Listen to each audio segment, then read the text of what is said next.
Chapter 2. 109. Fireside Banter. In the end, Kai agreed to his deal. In exchange for the blood arrow, he gave Sunny 3 memories, the 2 weaker arrows he had, and a small charm capable of producing fire. Sunny fed all 3 to the Stone Saint, bringing her amount of shadow fragments to 31. That was 4 more than she had in the past, which meant that he received the same amount of fragments that he would have gotten by feeding her the blood arrow itself. He didn't really gain anything, but also didn't lose anything. Kai was the one who really profited from their exchange. So, Sunny didn't lie when he said that it was an incredible deal.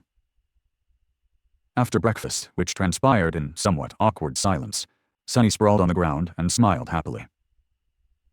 You know, guys, these past few weeks made me realize something. Actually, it was all thanks to Kai, who introduced me. To Steve. Effie stretched, making Sunny stutter and lose the train of thought for a second, then smiled with satisfaction and glanced at him.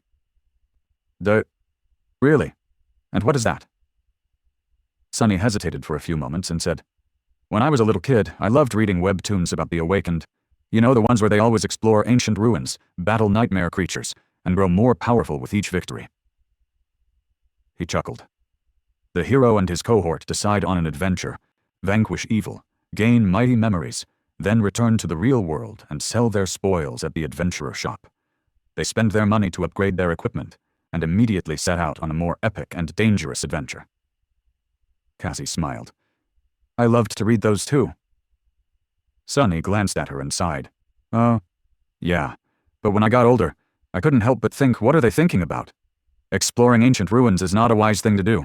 In fact, only crazy people would do it. No matter how good you are, sooner or later, you will meet something more terrifying than any human can handle and die. If this was real life, why would all those adventurers go into the ruins over and over again? The blind girl tilted her head and opened her mouth, but then closed it again. Sunny smiled. But then it hit me. They were not doing it to vanquish evil. They were doing it to collect a wide variety of powerful memories. You see, the real dream is not to be the hero, one of their companions, or even the love interest. The real dream is to be the owner of the shop, where the hero sells his trophies and buys new equipment. That way you can live a pretty life without risking your neck. That's the real goal.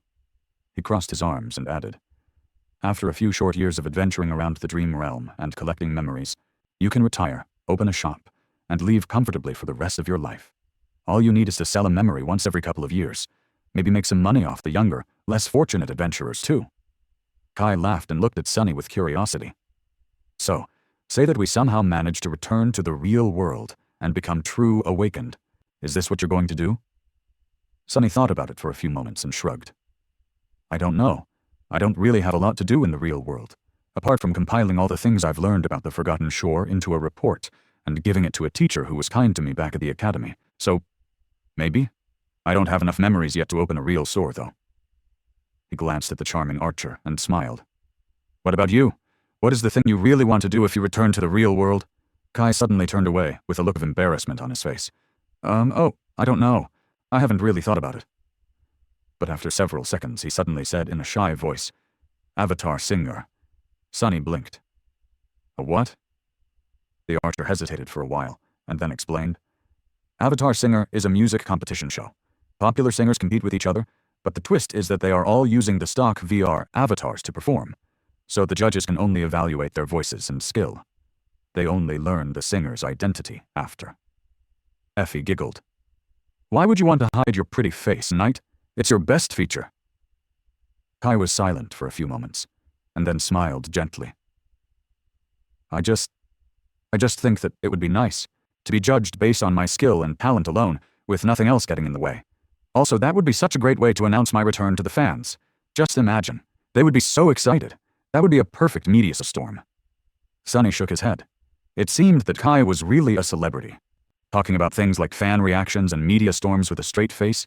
Did he even hear himself? But it was a nice dream, at least. Better than his own stupid desires by far. Turning to Effie, he asked, What about you? What would you do in the real world? The huntress grinned. I don't even have to think about it. I would go eat chicken wings, the real ones, and then start preparing myself for the second nightmare. Pretty simple. Everybody grew silent. After a while, Cassie said, "Are you sure that you want to challenge another nightmare?" Effie shrugged. "I have my reasons. So yes, for me that is the only choice." The blind girl was quiet for a bit and then said, "I would go and spend time with my mom and dad. That's the thing I want to do most in the real world." Castor glanced at her, and Courtly nodded. "I agree with Cassie. Family is the most important. When I come back I will greet my father and look him in the eyes with pride, knowing that I did not let our clan down. Then, I will try to do everything in my power to grow as fast as possible, to relieve him of his worries and propel our bloodline to new heights." How very legacy-like of him. Finally turning to Nephis, Sunny looked at her with a subtly dark expression and asked, "How about you, Neph? What are you going to do when you return to the real world?" Changing Star was silent for a while, looking into the distance with a calm expression. Then, she sighed and answered in a quiet voice, "I would go visit my mom, too." Everyone grew silent. Sunny blinked, a little confused. "Wait, your mom? I thought she was dead." Nephis lingered for a bit, and then turned her face away. "She is, technically.